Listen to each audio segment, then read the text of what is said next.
आप सभी को राधे राधे, जय श्री कृष्णा। दोस्तों, आज की यह लीला कथा शायद ठाकुर जी ने ही अपने भक्तों तक पहुंचाई है, ताकि उनकी सेवा का प्रतिफल हर भक्त को मिले।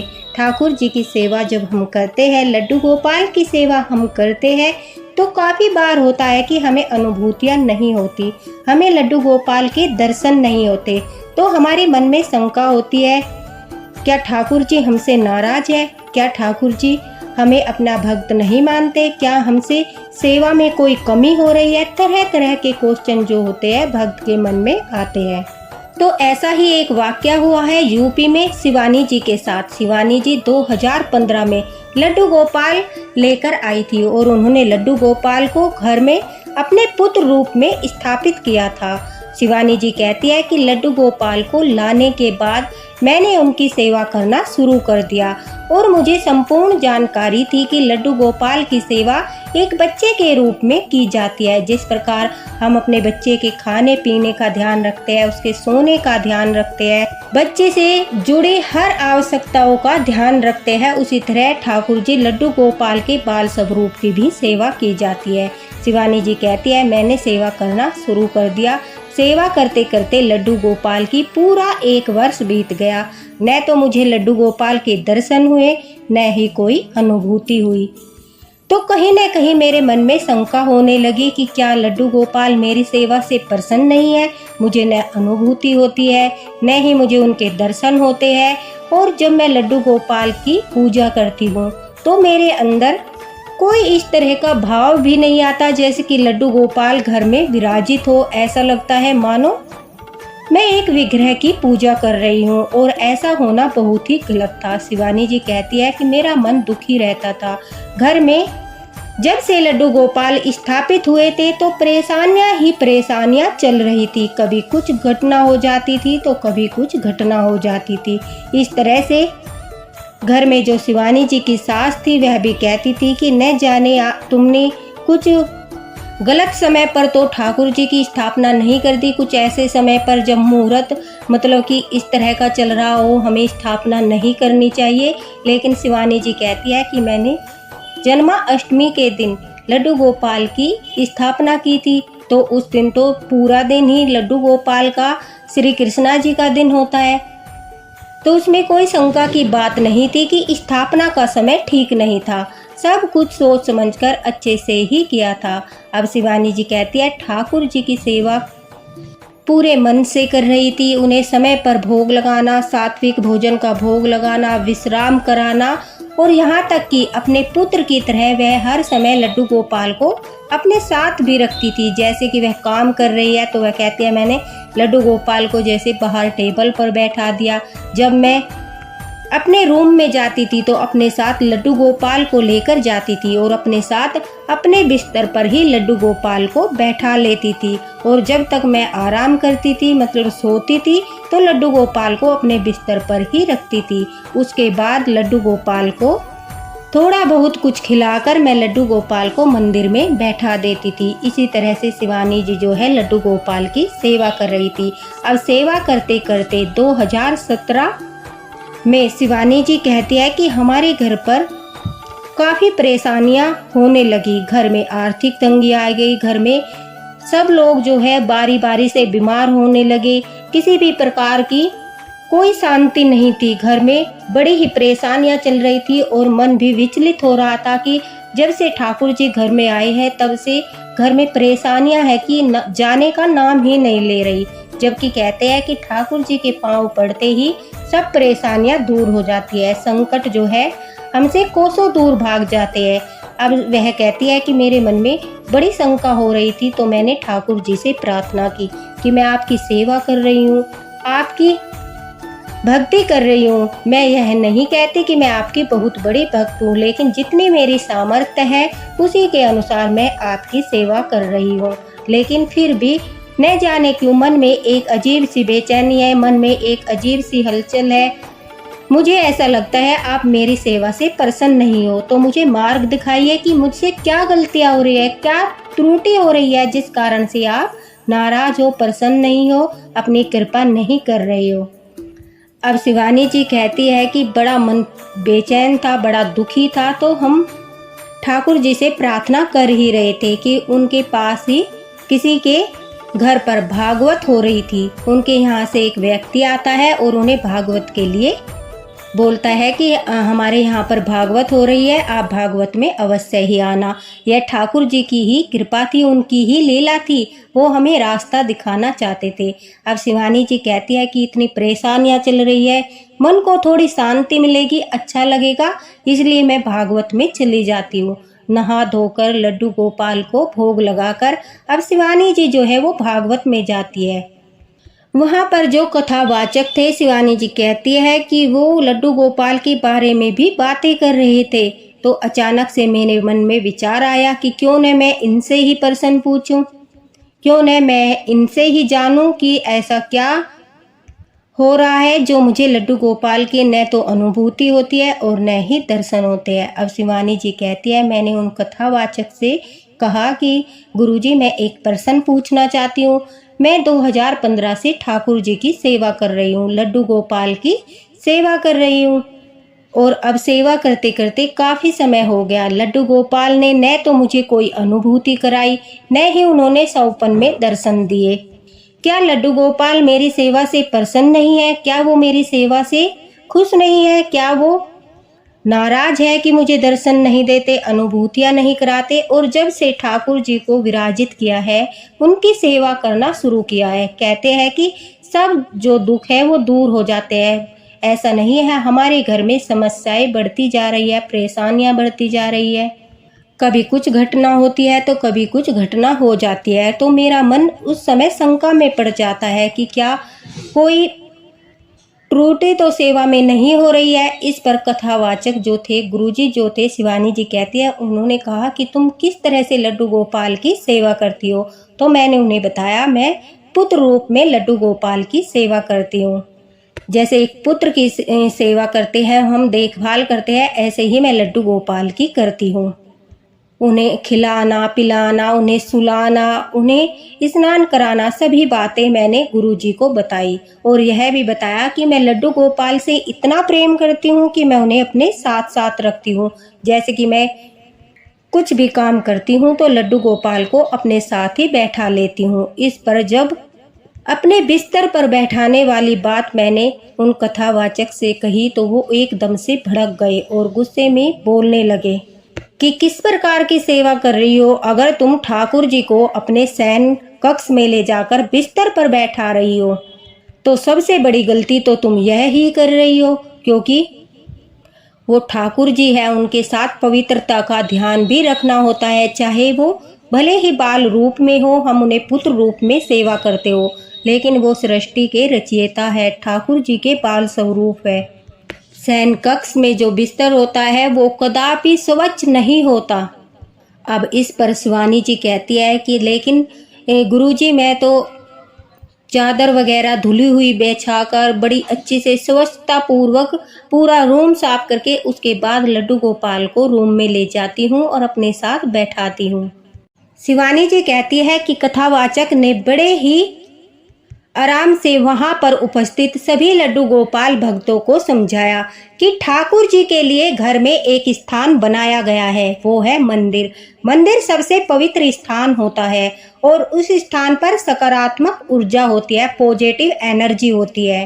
तो ठाकुर जी को मंदिर में ही रखना चाहिए, क्योंकि बाकी के स्थान स्वच्छ नहीं होते। अब मान लीजिए आप लड्डू गोपाल को सोफे पर बैठा रहे हैं, वहां पर भी आप हर अवस्था में बैठते हैं, मासिक धर्म में भी बैठते हैं, आप खाना भी खाते हैं, बच्चे भी बैठते हैं, पैरों से गंदा भी करते हैं, तो वो स्थान भी स्वच्छ नहीं होता। उसी प्रकार से बिस्तरा जो हमारा बेड होता है वो भी स्वच्छ नहीं होता। तुम चादर तो रोज बदल सकते हो, धोकर उसे स्वच्छ कर सकते हो, लेकिन उस पर जो नीचे गद्दे होते हैं वो स्वच्छ नहीं होते। और यह वही हुआ जिस प्रकार से एक कुएं में मरी हुई मछली पड़ी है और ऊपर से उसे किसी व्यक्ति ने ढक दिया कि दुर्गंध बाहर नहीं आएगी।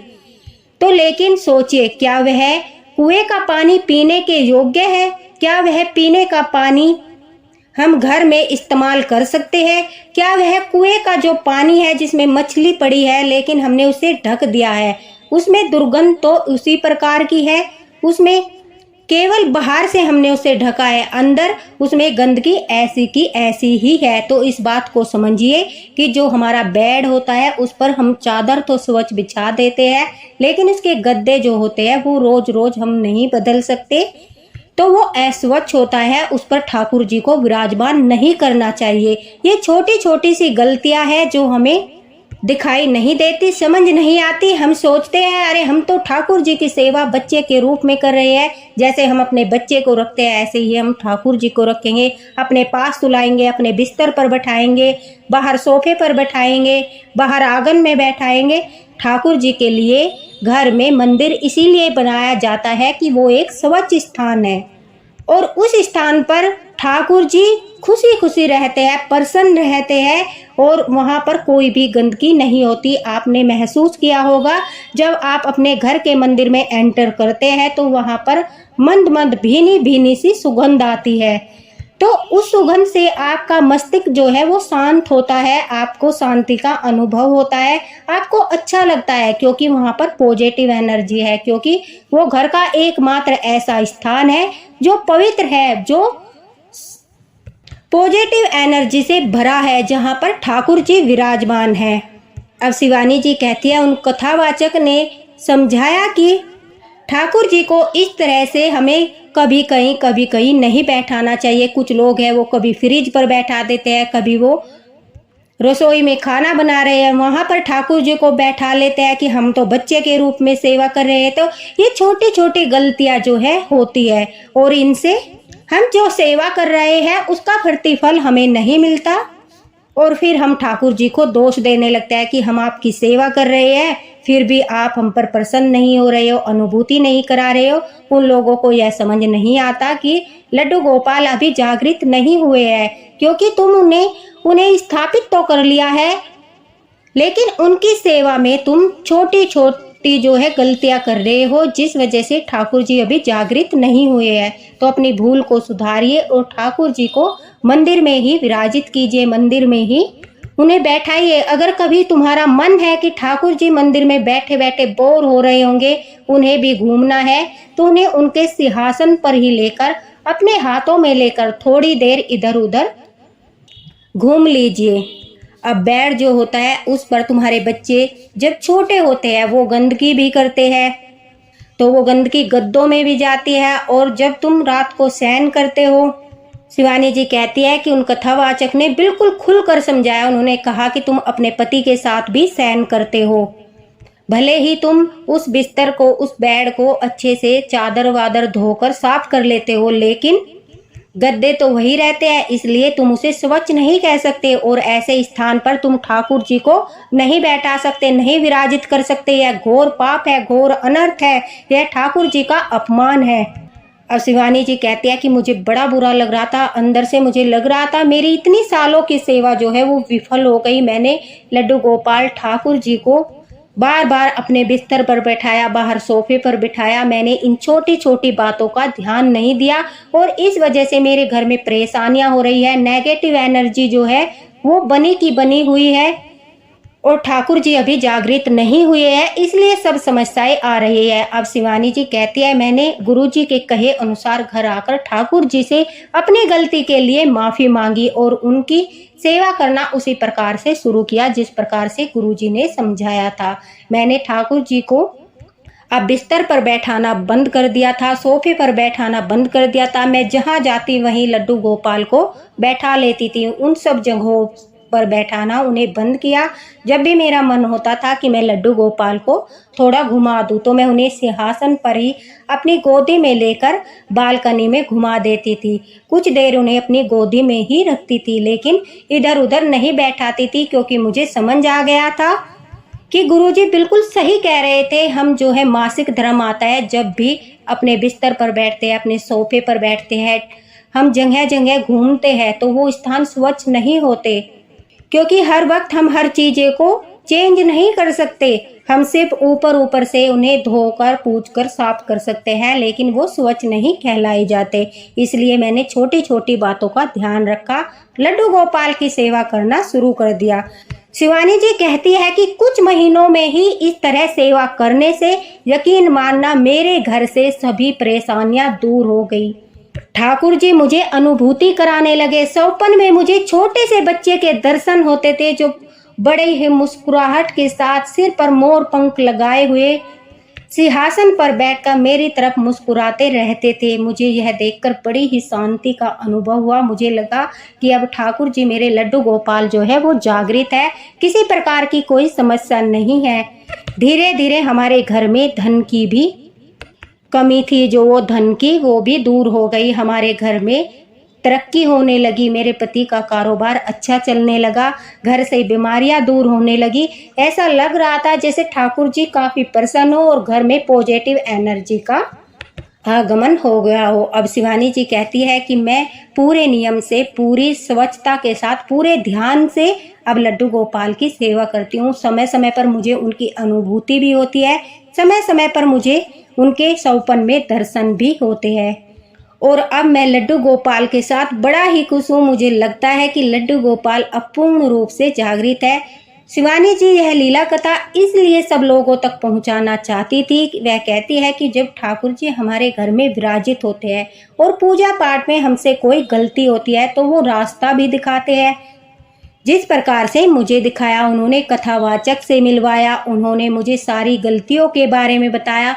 मैंने उन गलतियों को सुधारा और ठाकुर जी की सेवा करना शुरू किया। तो इस प्रकार से वो मार्गदर्शन भी करते हैं। जिस तरह से वे हमारे पुत्र है, जिस तरह से वे हमारे भाई है, हमारे सखा है, उसी तरह से लड्डू गोपाल हमारे गुरु भी है, जो हमें रास्ता दिखाते हैं भक्ति के मार्ग पर सही तरीके से चलने का। अब शिवानी जी कहती है कि अब किसी प्रकार की कोई समस्या नहीं है, सभी भक्तों तक यह लीला कथा पहुँचे। यह भी ठाकुर जी का ही शायद आदेश है, ताकि जो छोटी छोटी गलतियां उनके भक्तों से हो रही है वह उन गलतियों को सुधारे और अपनी पूजा का पूर्ण प्रतिफल प्राप्त करे, ठाकुर जी की कृपा प्राप्त करे, ठाकुर जी का आशीर्वाद प्राप्त करे। उनके घर में जो समस्याएं हैं, जो नेगेटिव एनर्जी है, वो भी दूर हो जाए। किसी की भी भावनाओं को ठेस पहुंचाने का हमारा उद्देश्य नहीं है कि तुम ऐसा मत करो, वैसा मत करो। सिर्फ और सिर्फ ठाकुर जी की सेवा सही तरीके से हो और हर भक्त को उनकी सेवा का प्रतिफल पूर्ण रूप से मिले। इसी भावना के साथ यह लीला कथा आप लोगों के साथ मैंने शेयर की है। इसे ज़्यादा से ज़्यादा आप भी शेयर करना, ताकि अगर किसी भक्त के द्वारा कोई गलती हो रही हो, कोई त्रुटि हो रही हो, तो वो उसे सुधार कर लड्डू गोपाल की सेवा का पूर्ण फल प्राप्त कर सके। क्योंकि सभी को यह इच्छा होती है कि वो सेवा कर रहे हैं तो उन्हें उसका प्रतिफल मिले, ठाकुर जी उनसे प्रसन्न रहे। सभी के मन में इच्छा होती है कि उन्हें भी दर्शन हो, उन्हें भी अनुभूतियाँ हो। तो अगर आपको अनुभूति नहीं होती तो ध्यान रखिए और सोचिए कि आपसे कहाँ पर क्या गलती हो रही है। ठाकुर जी अवश्य ही मार्ग दिखाएंगे और आपको भी उनके दर्शन होंगे। इसी के साथ राधे राधे, हरे कृष्णा।